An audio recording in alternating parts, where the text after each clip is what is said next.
자, 여러분 안녕하세요. 이번 시간에는 시험 보기에 앞서 여러분에게 시험 범위를 전반적으로 정리해주는 시간을 갖도록 하겠습니다. 자, 교과서 90쪽부터 시작을 하겠습니다. 축제와 관련해가지고는 기본적으로 여러분 다음 페이지에 나와 있는 것처럼 문화축제, 그 다음에 스포츠, 엑스포 각각의 특징들 생각을 해야 되겠는데, 이 문화축제에서는요 각각 축제의 개최 시기, 예를 들어 리우 카니발 같은 경우는 여기 나와 있는 것처럼 2월달 말부터 3월 초 사이에 4일 동안 열린다. 그 다음에 뒤쪽에 베네치아 카니발 같은 경우에는 여기 있는 것처럼 언제 열린다? 매년 1월 말에서 2월 사이에 약 10일 동안. 그리고 당연히 삿포로 눈축제 같은 경우에 겨울에 열리겠죠. 2월 초에, 매년 2월 초에 열리고요. 다음에 분효의 토마토 축제 같은 경우에는 언제 열린다? 8월 마지막 수요일 이렇게 되어 있잖아요. 해서 각각 축제가 열리는 기간을 정확하게 구분할 수 있으시면 되시겠습니다.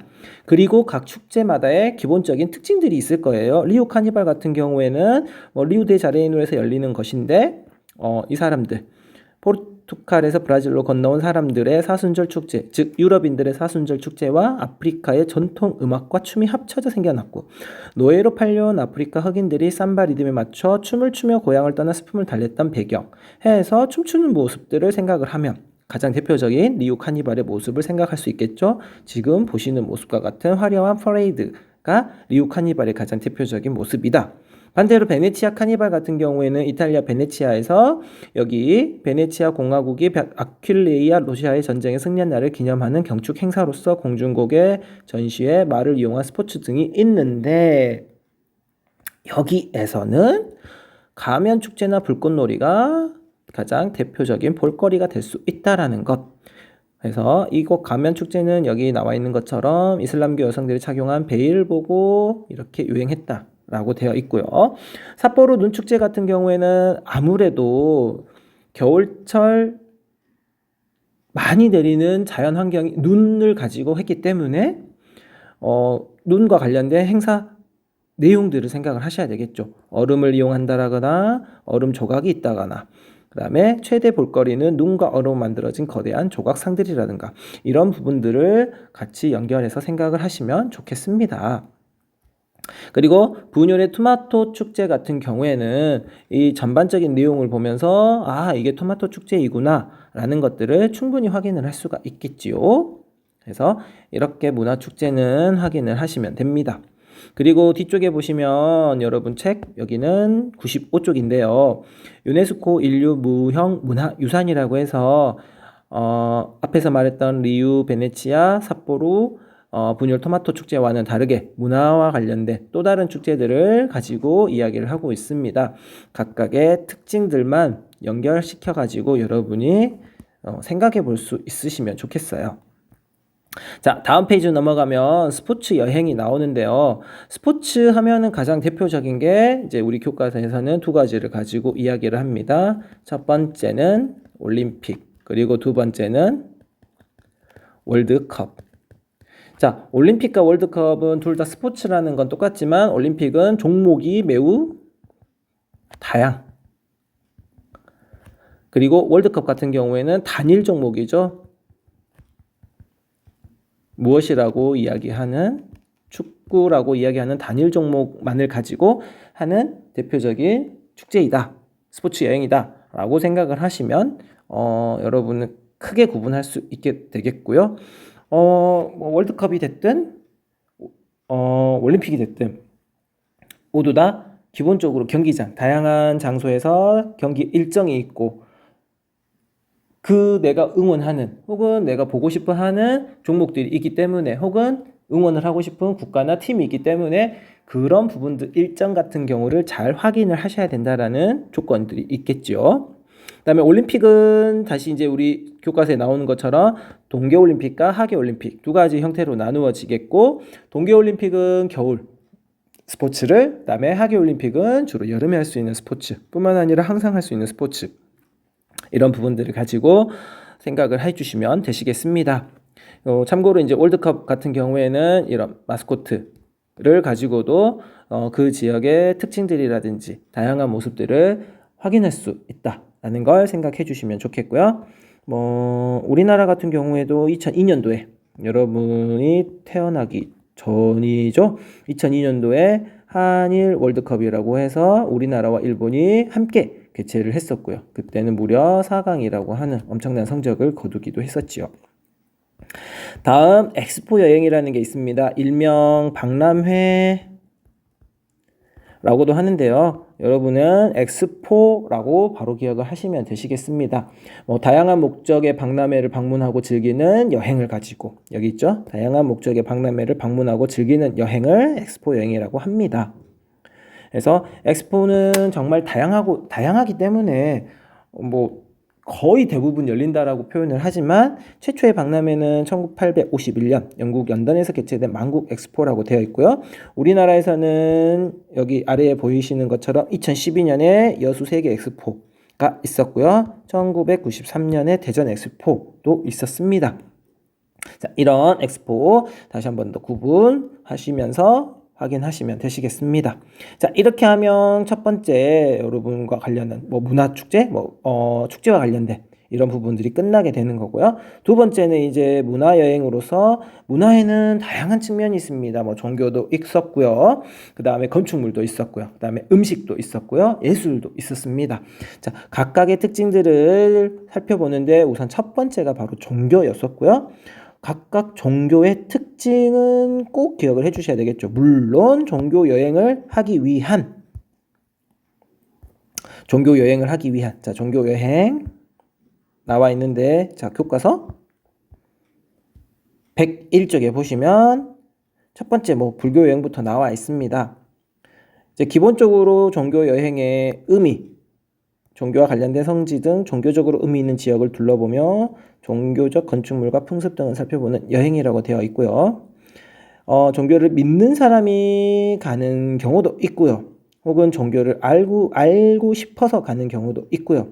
그리고 종교를 믿지 않아도 갈 수 있다라는 겁니다. 예를 들어서 여기 불교 나와 있지만 불교 신도들이 성지를 순례하는 여행뿐만 아니라 일반인들이 가는 것들도 바로 여행이 될 수 있다라는 겁니다. 그래서 무조건 신자만 가야 된다? 그런 건 아니라는 것. 하나 생각하면서 불교 여행의 가장 대표적인 여행이 되는 국가는 네팔, 타이, 미얀마, 중국 등이 있는데 여기에 빠져있는 대표적인 나라가 바로 인도라는 나라이다. 4대 성지가 보면 네팔의 룸빈이 깨달음을 얻은 인도의 부다가야, 최초 설법한 인도의 사르나트, 열반에 들어간 인도의 쿠시나가르 해서 네팔, 타이, 미얀마, 중국만 있는 게 아니라 인도 또한 대표적인 불교 여행의 장소가 될 수 있고요. 심지어 우리나라도 산에 가면 많은 절들이 있습니다. 예를 들어 경주에 가보면 불국사가 있다. 그럼 불국사 또한 불교 여행의 대표적인 장소가 될 수 있는 것이잖아요. 자, 이런 부분들을 여러분이 기억을 하시면 되시겠고요. 다음 여기 보시면 종교 여행을 하는데 기본적인 팁입니다. 자, 이런 건 우리가 지켜주어야 하는 것이기 때문에 여러분들은 언제나 이런 중요한 사항들, 팁이 있으면 이런 부분들은 꼭 빠뜨리지 않고 기억을 해주시면 좋겠습니다. 자, 다음 두 번째 크리스트교 여행과 관련해서는요, 교회와 관련된 역사적인 장소들, 그리고 유적이 있다라면 그런 부분들을 생각을 하셔야 되겠고요. 대표적인 장소가 이스라엘의 에루살렘에 방문하면 만국교회, 만국교회 같은 경우에는 이렇게 설명이 되어 있고요. 그 다음에 또 바티칸, 이탈리아입니다. 여기는 이탈리아 로마 시내 한복판으로 가보면 바티칸이라고 하는 도시국가가 하나 있습니다. 그리고 성베드로 성당, 바티칸 궁전, 성베드로서 성당 내용 나와 있고요. 바티칸 궁전은 일부를 제외하고 모두 박물관으로 사용하고 있습니다. 자, 그러니까 바티칸 궁전이 모두 박물관으로만 사용되는 건 아니겠죠. 천지창조라든지 미술품들도 있고요. 박물관 자체가 거대한 종교 예술품입니다. 그래서 여유롭게 즐길 수 있는 모습들을 생각하시면 되시겠고요. 다음 일반적으로 불교와 크리스트교는 우리나라에서도 쉽게 접할 수 있는 종교이기 때문에 조금은 뭐 어떻게 하면 좀 더 편하게 접근할 수 있는 곳이라면, 이슬람교 같은 경우에는 우리가 조금은 접근하기가 힘든, 혹은 이제 우리나라에선 접하기 힘든 종교이기 때문에 조금은 더 어려울 수 있겠지만, 기본적으로 이슬람교의 특징들은 여러분이 1학년 때도 배워왔었습니다.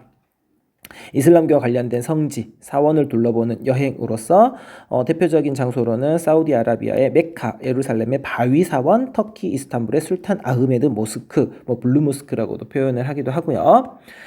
그 다음에 이슬람교에서의 특징 중에 하지라는 특정한 행사, 의식을 치르는 것, 이슬람 성지 메카를 순례하여 정의의식을 치르는 것을 하지라고 표현을 하기도 하고요.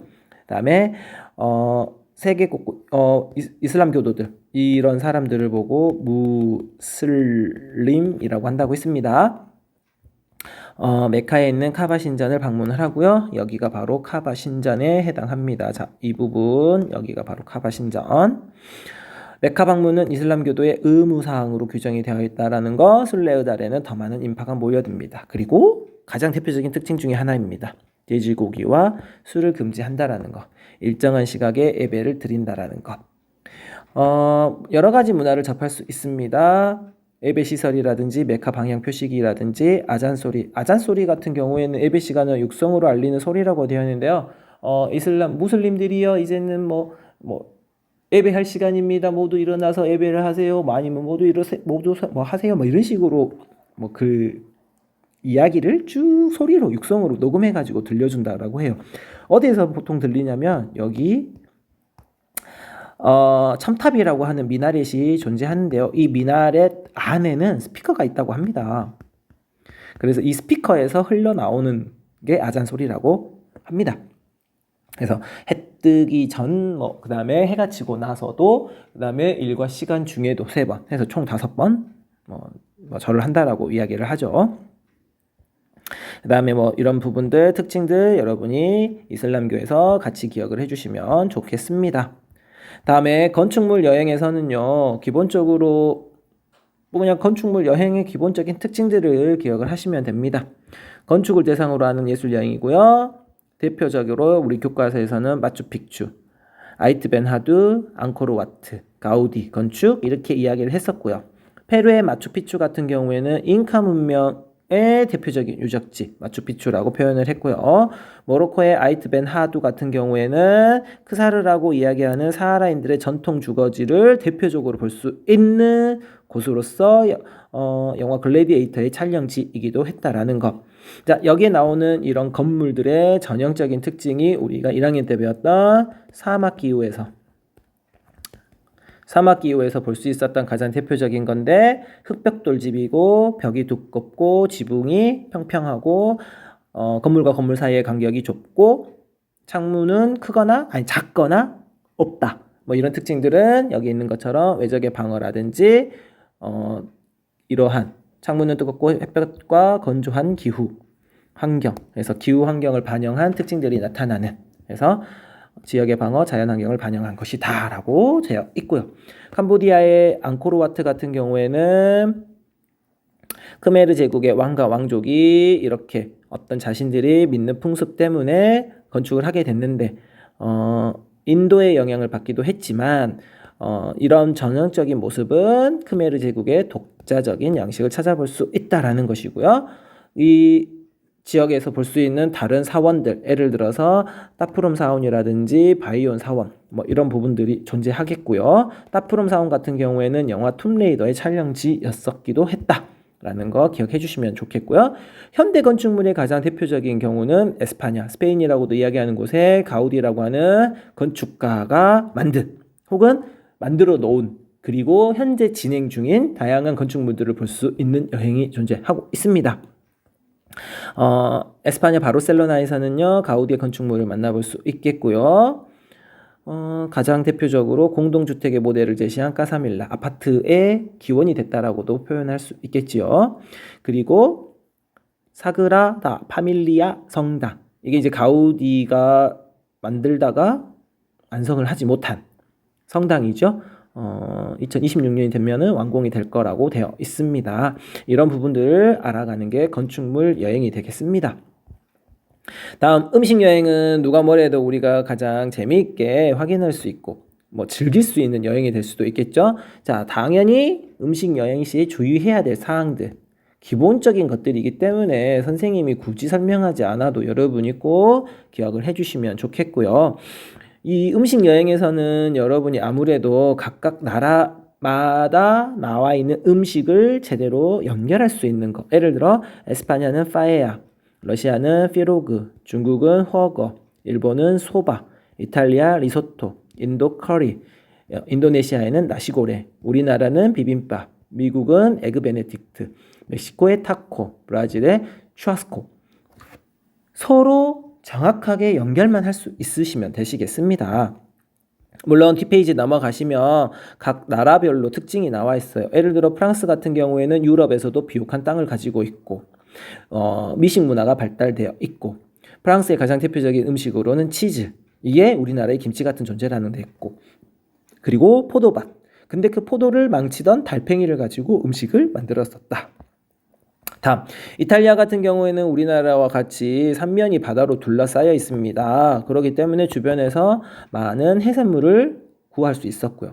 그 다음에 이 지역은 주로 밀 농사를 많이 짓다 보니까 밀가루를 이용한 면 요리, 그래서 파스타, 여기는 파스타라든지 아니면 피자, 그리고 젤라또, 이런 특징들을 가지고 있는 게 바로 이탈리아의 음식이 되겠죠.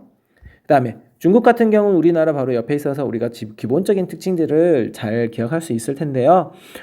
풍부한 음식 재료, 수천 년 경험을 바탕으로 해서 다양한 것들이 나타나는데 마파두부, 매콤한 양념, 칼칼한 맛이 우리나라 입맛에도 잘 맞고요. 딤섬, 만두, 상하이 동파유, 뭐 이런 부분들 확인하시면서 일본 같은 경우에는 섬나라입니다. 그리고 이 일본 음식의 가장 대표적인 건 이거 향신료의 사용을 억제하고 재료 고유의 맛을 최대한 살려 담백한 맛을 낸다라는 게 특징이 되겠고요.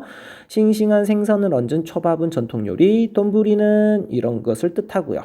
그 다음 오코노미야끼는 빈대떡과 비슷한 부침 요리라고 되어 있습니다. 다음 110쪽으로 넘어가시면 음식 여행의 마지막 내용이 나오는데요. 타이, 태국입니다. 조리법과 재료, 맛으로 표현하는 말을 활용하여 이름을 지었답니다. 파페탈레, 해산물과 볶은 매운 요리. 그러니까 해산물을 볶은 매운 요리를 파페탈레. 이게 음식 이름이 되는 거잖아요. 그래서 팟타이는 볶음 쌀국수.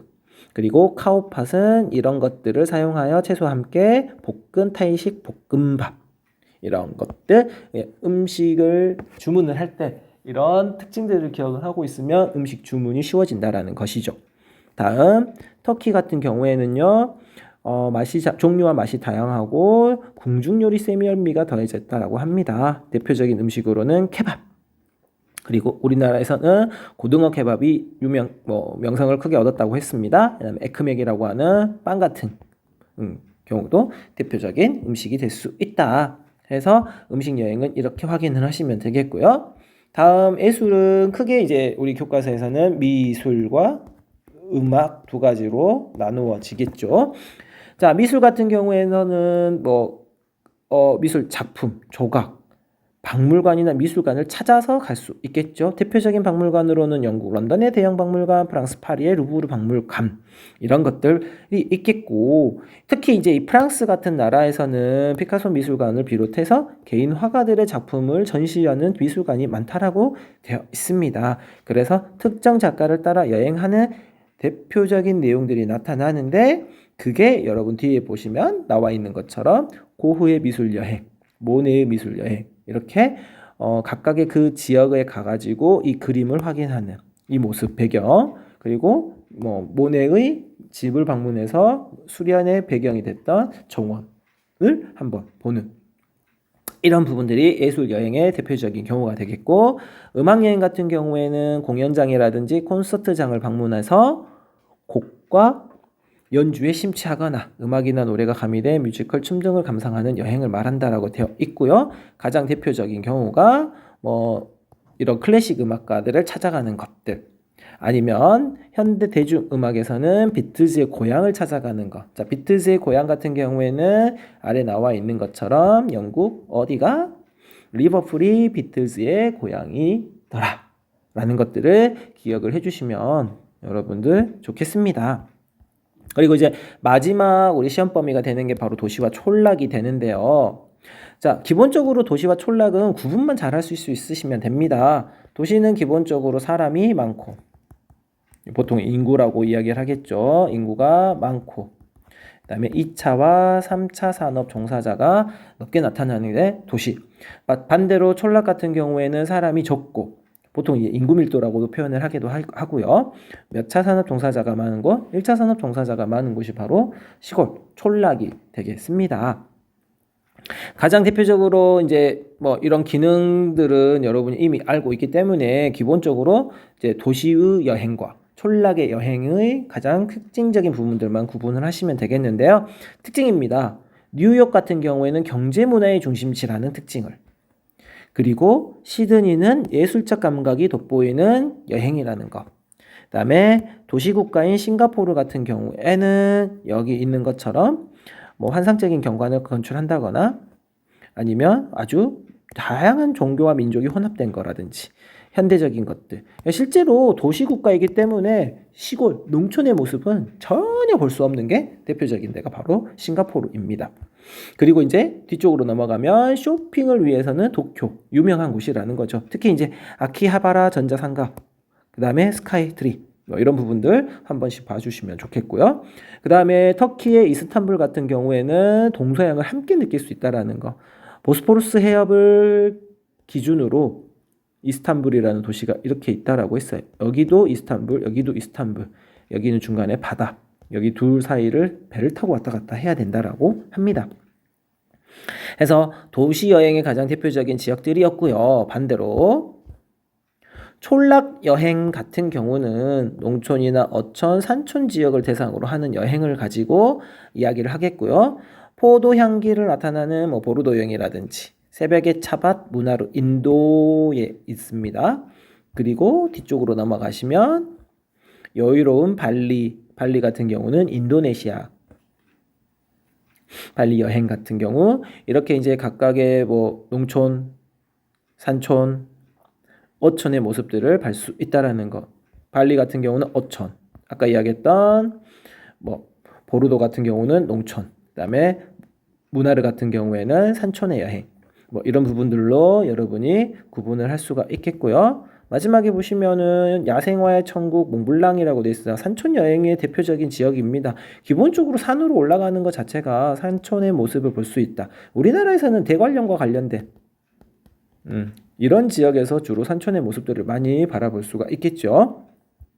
이 몽블랑 여행 같은 경우는 여기 있는 것처럼 프랑스, 스위스, 이탈리아 3개의 국경을 거쳐서 도시와 촌락을 연결하는 약 160km에 달하는 코스가 된다라고 합니다. 뭐 중간에 이렇게 스키도 탈 수 있고요. 산악 자전거를 이용해서 혹은 트레킹을 통해서 이 지역을 다닐 수 있다라고 되어 있습니다. 자, 이렇게 하면 기본적으로 여러분 거의 대부분 맞춰준 거거든요. 마지막에 있는 괴테 이탈리아 기행 같은 경우는 여러분이 간단하게 보시면 끝나기 때문에 이 부분은 어렵다라고 생각하지 않습니다. 해서 전반적으로 여러분에게 필요한 부분들을 정리를 해줬기 때문에 이 강의를 통해서 여러분이 여행지 시험을 준비를 하셨으면 정말 좋겠습니다. 다시 한 번 더 꼭 강의를 들어주시길 부탁드립니다. 그냥 스킵하지 마세요. 알겠습니까? 이상으로 마치겠습니다.